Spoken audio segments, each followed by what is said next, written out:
Olá pessoal, tudo bem? Nesse vídeo de hoje vamos falar sobre razão, colocando em prática todo o conhecimento aprendido. Afinal, você já sabe que uma razão é uma relação entre dois valores e é muito importante que numa situação problema você identifique qual é o primeiro dado e qual é o segundo dado na formação da sua razão. Vamos lá então para um exemplo e colocar em prática tudo aquilo que você conseguiu aprender. O exemplo diz o seguinte: digamos que o salário de Pedro é de R$ 4.000 e o de Paulo é de R$ 2.000. As seguintes perguntas são feitas. Qual a razão do salário de Pedro para o salário de Paulo? O que essa razão significa? E a outra pergunta é: qual a razão recíproca do item acima? O que essa razão representa? Vamos lá. Aqui a gente está comparando o salário de Pedro em relação ao salário de Paulo, até para respondermos a nossa primeira pergunta.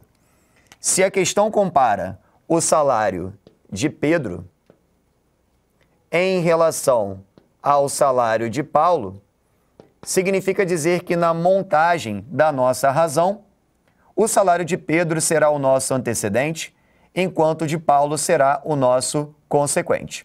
Lembrando, o salário de Pedro é de R$ 4.000, enquanto o de Paulo é R$ 2.000. Sendo assim, construímos a nossa razão. O detalhe importante é o que essa razão ela acaba significando para a gente. A melhor maneira de verificar o significado de uma razão é nós simplificarmos ao máximo aquela razão estabelecida. Nesse caso, eu vou tomar a decisão aqui, de cortar esses 3 zeros em cima e esses 3 zeros embaixo, que significa uma divisão por 1.000, tanto no meu antecedente quanto no meu consequente. E aí ficou 4 meios. E novamente eu vou promover uma outra simplificação. Vou pegar 4 e vou dividir por 2, e vou pegar 2 e também vou dividir por 2. 4 por 2 dá 2, e 2 por 2 dá 1. O que isso significa? Note o seguinte: esse 2 é a parte proporcional correspondente a Pedro, enquanto esse 1 seria a parte proporcional correspondente a Paulo. Perceba que a parte proporcional de Pedro é o dobro da parte proporcional de Paulo. Logo, podemos afirmar que Pedro recebe o dobro do salário de Paulo. Esse é o significado daquela razão, beleza? Em relação a outra pergunta, que fala sobre a razão recíproca, entenda a razão recíproca como uma razão inversa. Como é que eu estabeleço essa razão inversa? É muito simples, tá? Nós já sabemos que o salário de Pedro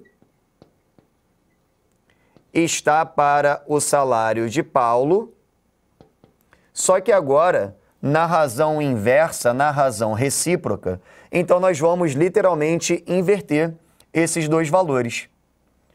O 2.000 que estava como consequente, ele vai passar a ser o nosso antecedente, enquanto o 4.000 que era o nosso antecedente passará a ser o nosso consequente.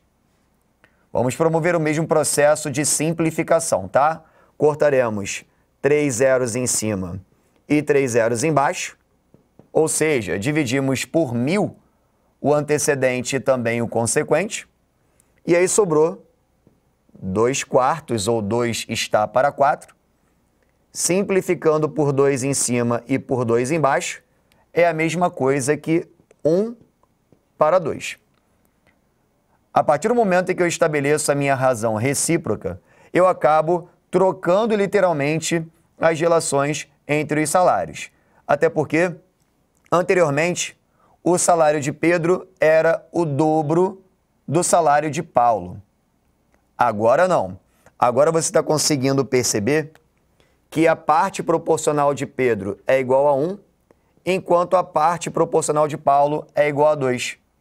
Então agora nós temos papéis trocados, literalmente invertidos, o que representa essa razão recíproca. Sendo assim, agora falaremos que Pedro recebe a metade do salário de Paulo.